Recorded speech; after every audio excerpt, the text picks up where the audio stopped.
There is a ceasefire in the Middle East, but it looks like the damage has been done. Andrew Cuomo is a piece of crap, but now his brother is in on it.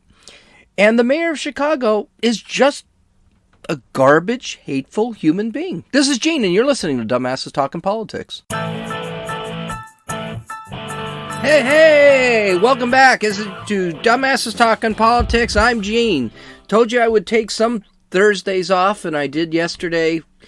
Not for good reasons. We've got a sick family member, and she needed to go have her chemo. So I went with the person, and it was kind of sad, but so that's why I took the day off. It's really a long day, much longer for her than me, but I didn't get to finish up my writing, so I did that yesterday.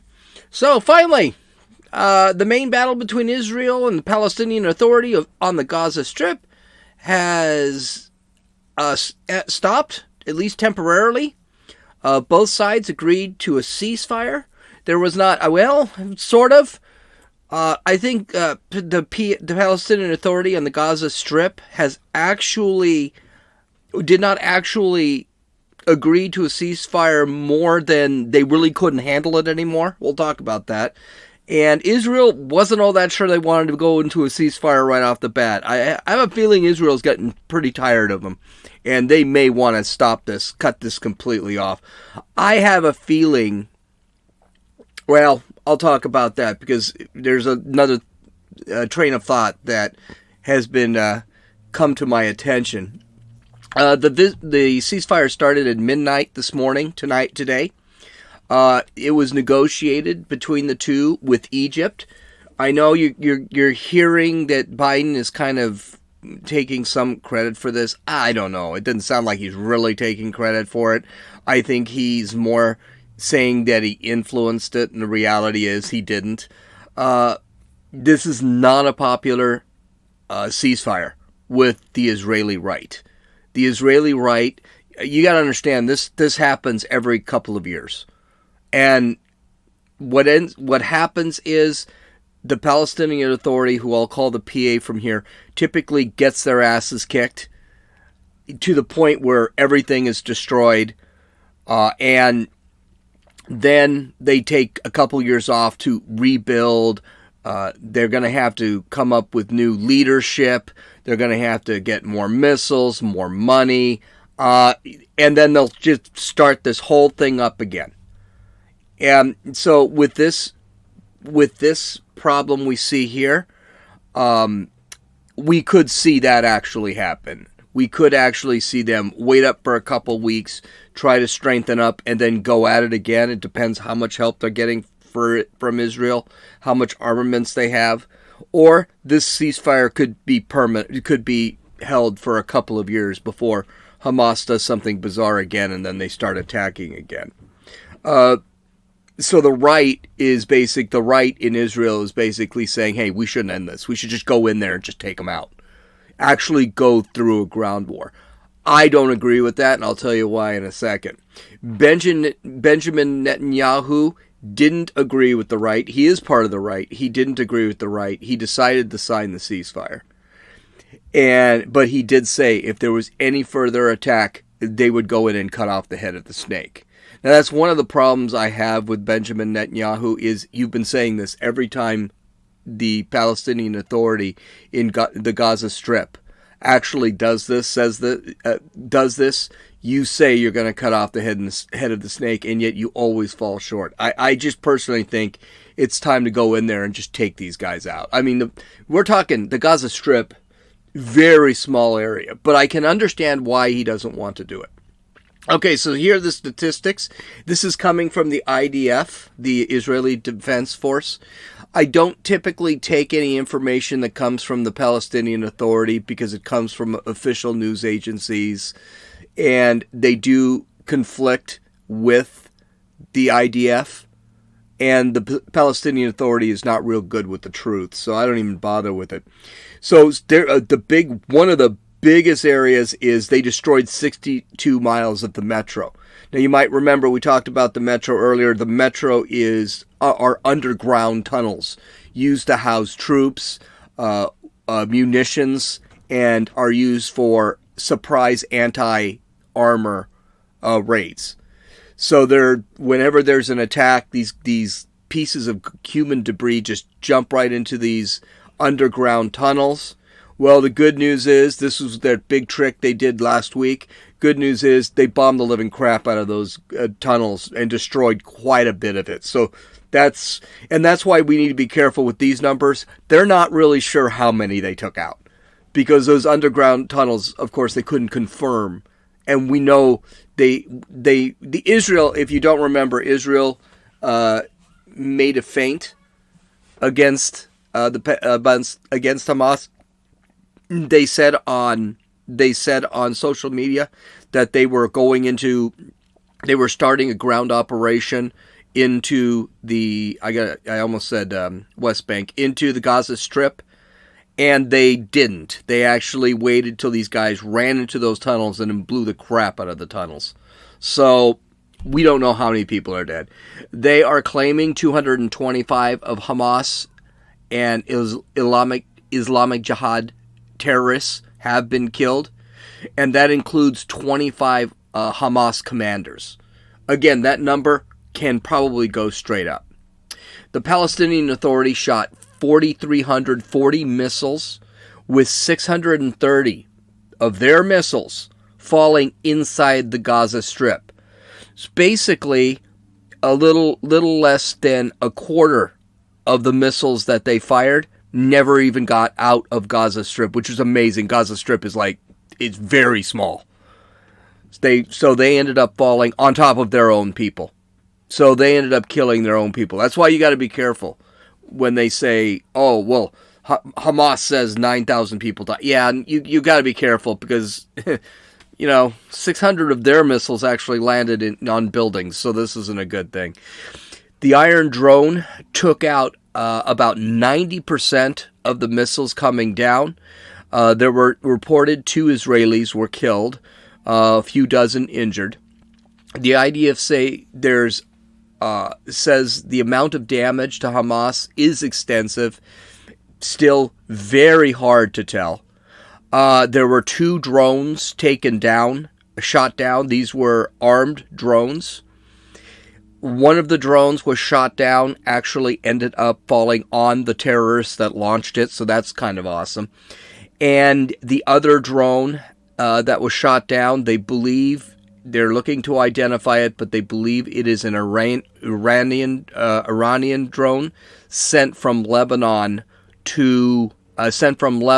who's being housed by Hezbollah, another terrorist organization, and it did no damage. So that's good. There are some things here. Something very interesting came to my attention is that there may be civil war very soon within the Gaza Strip and the West Bank. Now, if you don't know the two, the West Bank, the Gaza Strip is actually on the west side of Israel, and the West Bank, or west side of Israel, and the West Bank is on the east side of Israel. Yeah, I know. Don't ask. I don't get it either. Those two are controlled by the Palestinian Authority. The Palestinian Authority is led, their main party, and by the way, no Jews in those areas. 0 Jews. 20% of Israel is Jewish, is Arab. No Jews in the West Bank or in the Gaza Strip. Right now, Fatah, who's another terrorist organization, don't kid yourself, Fatah, the 3 terrorist organizations in the West Bank and Gaza Strip is Fatah, the Islamic Jihad, and Hamas. Right now, the Hamas is the most active, followed by the Islamic Jihad, then Fatah. All right, but Fatah is the leading government. Now, during this whole thing started because of an election that wasn't run. There is thought now Hamas was going to win that election, which is why the election was stopped. And now it seems that Hamas is pretty pissed off about it. So we may be seeing Hamas and Fatah actually fighting each other for control of the West Bank and the Gaza Strip. So that'll be interesting to see how that works out.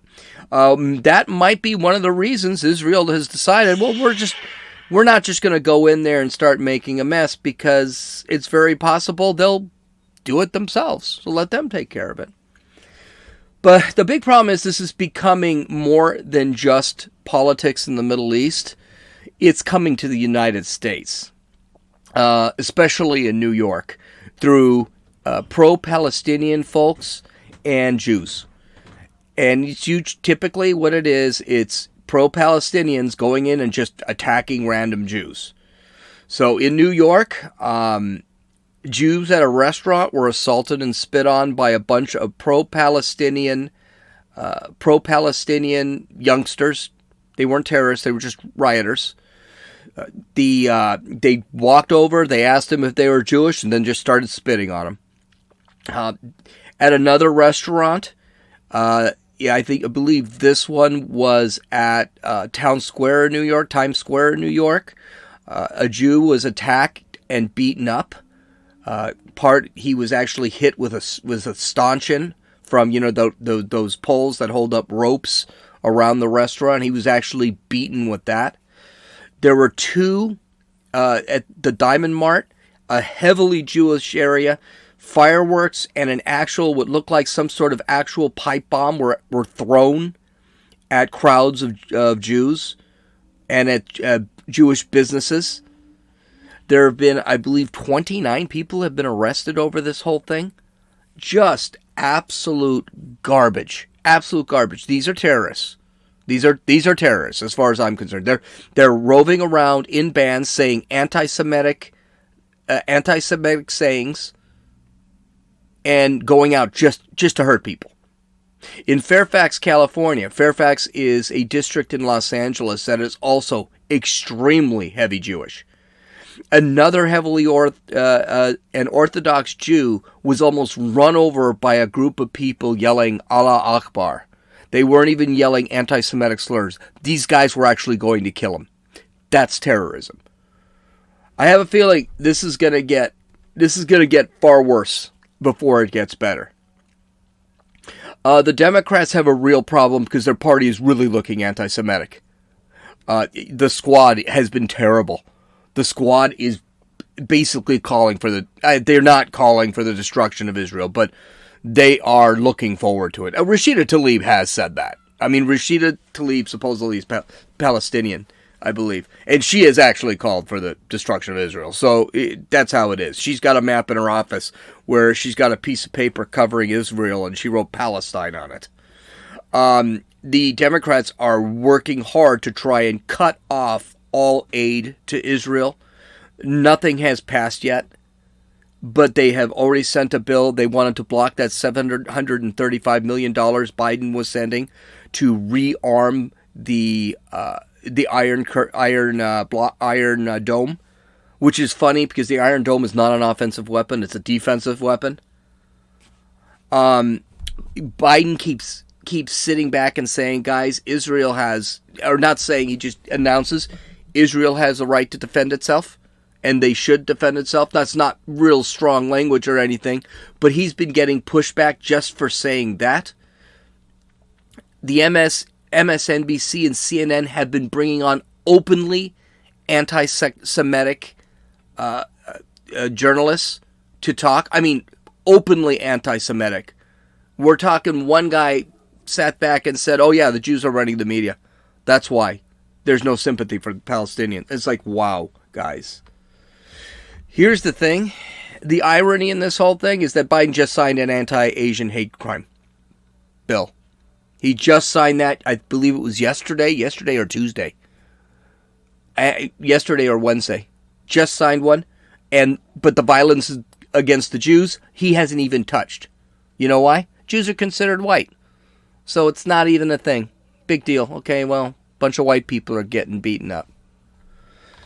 Oh, well, here's another great one.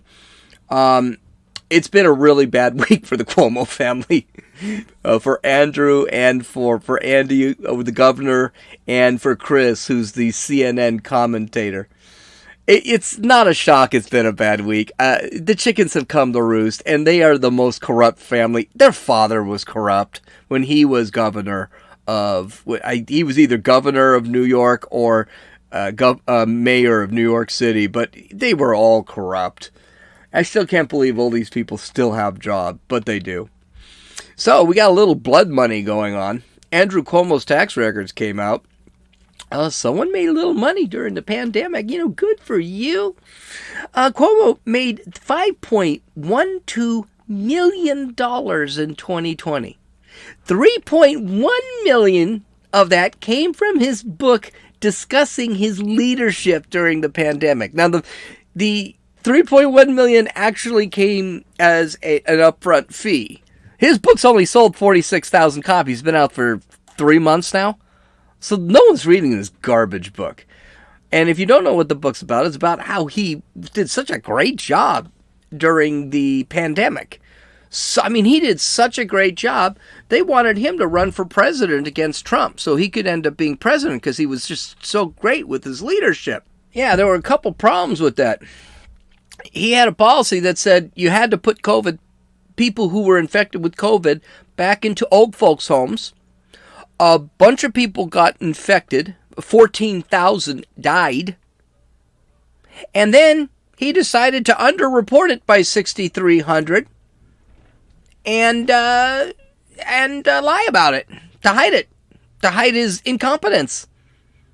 He misappropriated government resources to get his book done. So he had a bunch of people who were working for the taxpayers to help him write, edit, type his book so that he could make $3.1 million. So he basically had the taxpayers help him write the book. He's apparently been giving tests to COVID tests that were very hard at one point to get out. He's been giving them to his family. Yeah, just, immediately they've been given to the family.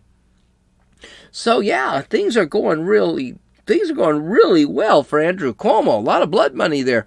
And that's not even going over the it's between 7 and 11 women who are screaming sexual harassment, including a couple that have video evidence of it. Oh yeah.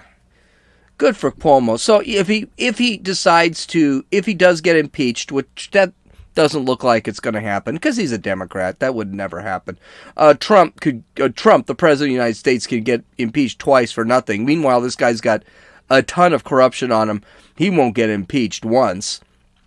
Or if he resigns, which he won't do because he's an arrogant bastard. Well, he won't do because his brother told him not to. Or if he doesn't run again, he'll be doing okay. So you don't worry about Andrew Cuomo. He'll be okay. But it wasn't just him who got in a little bit of trouble. Chris Cuomo should be looking for a new job, but apparently he's not going to be. Chris Cuomo won't... he's not going to see any pushback for some really unethical behavior. And it just shows, again, how biased CNN is and how there is nothing anyone can do about it or nothing anyone can do in their organization that would get them into trouble as long as they toe the line. Okay, so what's the story? Here, according to the Daily Wire, 4 sources familiar with the calls told the newspaper that Chris Cuomo advised his brother on how to handle political fallout produced by the allegation. Chris reportedly told his brother to refuse to resign and strike a defiant pose, claiming he was standing up against cancel culture. The governor has said he will not step down from office and offered only the most formal apologies to his accusers. That's awesome. That's what you want out of a news reporter from one of the most trusted news sources in America, right? And I'm being sarcastic. Not only was Chris making a big joke out of the 16,000 deaths that his brother lied about it. You may remember seeing this. He actually brought on Andrew Cuomo and had a big old Q-tip, was making fun of the size of his nose and said how he is creating Cuomo-sexuals because he's so sexy. Just weird stuff. He ignored all of that. Not one question about it. He did not Not only did he not report about his brother's malfeasance with the sexual harassment charges, and they seem to be pretty credible, but now he's giving advice on his brother how to get away with this through the media. And guess what? Andrew Cuomo did all three things that he's saying. Chris Cuomo got caught between a rock and a hard place, made CNN look really bad. They will get a black eye over this whole thing. CNN had to force Chris Cuomo to apologize, and he did on television. He said, being a journalist and a brother to a politician is a unique challenge, and I have a unique responsibility to balance those roles. It was a mistake. So, yeah, I guess that's good enough to get yourself forgiven. CNN has decided not only are they not going to fire Chris Cuomo, they're not going to suspend him or even punish him.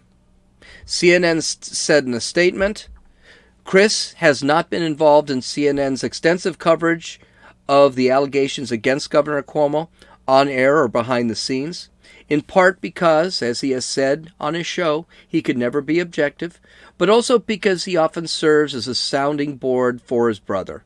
However, it is inappropriate to engage in conversations that include members of the governor's staff, which Chris acknowledges. He will not participate in such conversations going forward. The network said Cuomo will not be disciplined. All right, listen. I don't blame Chris Cuomo for helping out his brother. That's a thing. Okay? I really don't blame him. But then say something. You don't have to tell the world what advice, but you can sit back or at least call CNN and say, hey, I'm going to give him some advice. Listen, Chris Cuomo's a leftist. Let's call it what it is. Chris Cuomo should just come out and say, I'm a leftist. I believe in everything my brother does and blah. And I understand you got your brother. You got to take care of family. I got it. But he has also been manipulating the stories about his brother, not reporting stories that are negative to his brother. And now it looks like he is helping create a narrative, help his brother create a narrative that is going to be manipulated by the news organizations, and that does bother me. This is not a thing. And he should have been fired immediately for this crap. By not disciplining Cuomo, whose ratings are already in the toilet. So I'm not exactly sure why they don't just suspend him and look better for it. CNN looks like they approve of what Chris got away with. He just happened to get caught. And this would have been no big deal if only CNN caught him. I'll go a step further. CNN has shown that they support this, quote, help, end quote, that Chris gave Andrew. And it sounds like they would have wished they would have gotten away with it. It just shows what kind of garbage organization CNN is. All right, now, there are two people that I think are just absolutely horrid, terrible, awful human beings. That's a lie. There are 10. But one of them that I cannot stand is Lori Lightfoot.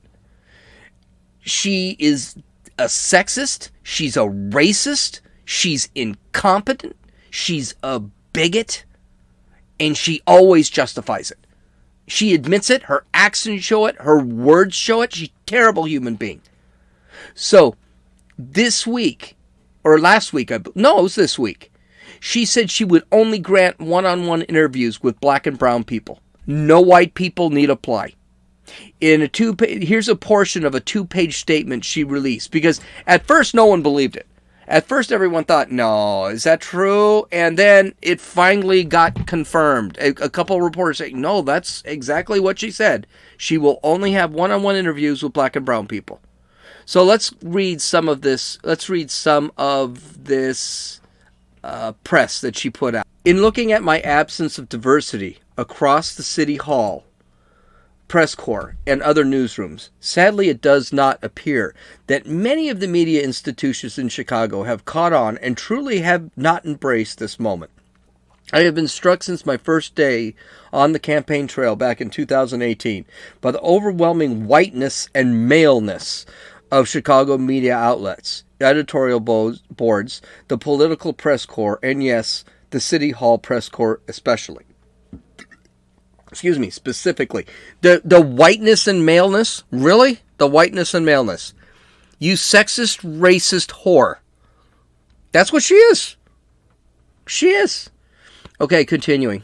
If I was the black mayor, if I, as the black woman mayor, the first ever, don't challenge us, the collective us, to do better, to really make sure that in every institution it reflects diversity, nuance, and texture, then shame on me. This isn't my job. It shouldn't be. I don't have time for it. But, as with so many festering problems, it has gotten worse with time. So here I am, like so many other black women before me, having to call your attention to this problem. Okay, first things first. No, she can't do this. It's illegal. It's flat out illegal. She can't do it. People have tried to do this before. She cannot legally do this. She will get sued. She will get sued. It is a violation of the First Amendment. And actually, I think there's actually a law that says she cannot. It's a violation of the Constitution, First Amendment. It's a violation of several amendments. Probably the 13th and 14th Amendment, too. But that's not the thing, because she is such a freaking racist. So you're going to segregate and discriminate based on race for diversity and inclusion? Think about that for a second. By the way, think about that for a second, because that's what CRT, critical race theory, does. Discrimination, segregation, and discrimination is the only way to create diversity and inclusion. Now, most journalists are not going for this. They are not going for this at all. They think it's racist. They think it's an attack on the press. One reporter, Gregory Pratt, who's a Latino journalist, which is weird because that doesn't sound like a Latino name. He actually canceled when he found out that this was happening on that same day. He had a one-on-one interview with the mayor, and he canceled it. He said, "This is just wrong. This is just wrong." But that's not all Lori Lightfoot has done to destroy her city. Though Chicago will lift its mask mandate this week, Lightfoot has decided to continue to wear a mask. And she says she will continue to wear a mask, and she will wear a mask around people. Okay, where's the science there? See what I'm saying? There's no science there. The mask is nothing but about power. It's not about anything else. If people have to wear a mask around her, even though she's vaccinated, there's no reason for it. All this follow the science bullcrap you've been hearing for the last 6 months, it goes straight out the window. I had another podcast. Part of the podcast I was going to have was going to talk about how just the Democrats have just started ignoring the science, even though now the science really says, yeah, you can get rid of this now. Follow the science. What bull. Lightfoot's other problem is crime in Chicago. Still sky high. Chicago averages between 30 and 50 shootings every weekend. Not week. Weekend. They typically average 2 to 10 deaths every weekend from shootings and 30 to 50 shootings. It is so much a problem in Chicago that they actually keep statistics of it. They update you every Monday telling you how many shootings happened in Chicago because there are so many. And this is continuing, and she still is saying we need to defund the police, get rid of the police. Oh, yeah, that's great. And for the creme de la creme, Chicago has a huge rat problem. So they decided to handle this? How do you think they want to handle this? They are releasing feral cats into the city so that they can find the rats and eat the rats. No kidding. I had a couple questions. What will they do when the cats eat all the rats? Get dogs to eat all the cats? What about when all the dogs eat the cats, get tigers to eat the dogs? And exactly what eats a tiger? There's nothing that eats a tiger. This may never end. By the way, there was an interview, I think it was on Fox News. There was a guy who sits back and says, well, you actually don't put cats to eat rats because cats don't like hunting rats because rats are actually pretty big. And rats have a tendency, especially city rats, they have a tendency to fight back. You probably wanted to get dogs because dogs just go over rats. Yeah, I can believe it. I can absolutely. If this gal could screw up water. Okay, you can download or listen to this podcast on Apple Podcasts, Podbean, Podcast Addict, Stitcher, YouTube, and Rumble. You can visit my website at dumbassestalkingpolitics.com and read all my links. I'm actually going to have an extra article in there this week because I couldn't get to it today. I hope you folks. Oh, and don't forget to visit Rumble and YouTube. Find Dumbasses Talking Politics and take a look at my video shorts. I've got a few. I'm still uploading them to Rumble, but they're getting there. I hope you folks have a great weekend, and I'll see you Monday. This is Gene, and you've listened to Dumbasses Talking Politics.